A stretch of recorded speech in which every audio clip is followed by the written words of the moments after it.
Andhra Pradesh SAAP chairman Animini Ravi Naidu గారు.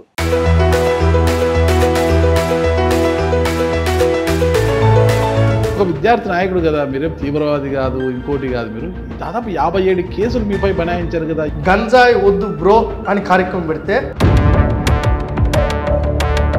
ఎక్కడ rally పెడితే ఆడ ఒక FIR కట్టడం, వేసేయడం. అక్రమ మద్యాన్ని తయారు చేస్తూ అంత పెద్ద ఎత్తున లిక్కర్ దందా చేస్తుంటే ప్రభుత్వానికి తెలియదంటారు. ఇదంతా కూడా సొత్తదారులను పాతదారులను ఎవరిని వదిలిపెట్టం కాబట్టే ఇది బీసీల పార్టీ. ఆ బీసీల పార్టీలో చంద్రబాబు నాయుడు గారే పెద్ద బీసీ సార్. అంతేనంటారా? చంద్రబాబు నాయుడు గారే పెద్ద బీసీ.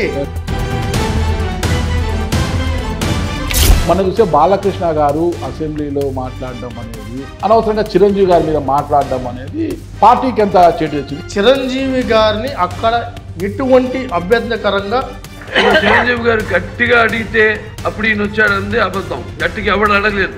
అక్కడ మొత్తం 15 లక్షల రూపాయలు తీసుకొని మొత్తం స్పోర్ట్స్ సర్టిఫికేట్లు అందజేశారు. అది దాన్ని కూడా కామెంట్స్ వచ్చాయి. స్పోర్ట్స్ సర్టిఫికెట్ అనేది ఫేక్ క్రియేట్ చేయడం అంటే రక్తపు కూడు తిన్నట్టే.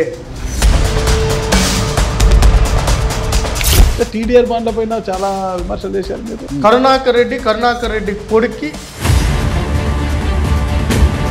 ఆడదాం ఆంధ్రలో ఎంత 119 కోట్ల సంథింగ్ లక్షలు ఏదో చెప్పేశారు. ఇది స్కామ్ అంటారా? 3 కంపెనీల బిడ్. దీంట్లో ఎవరైతే ఉన్నా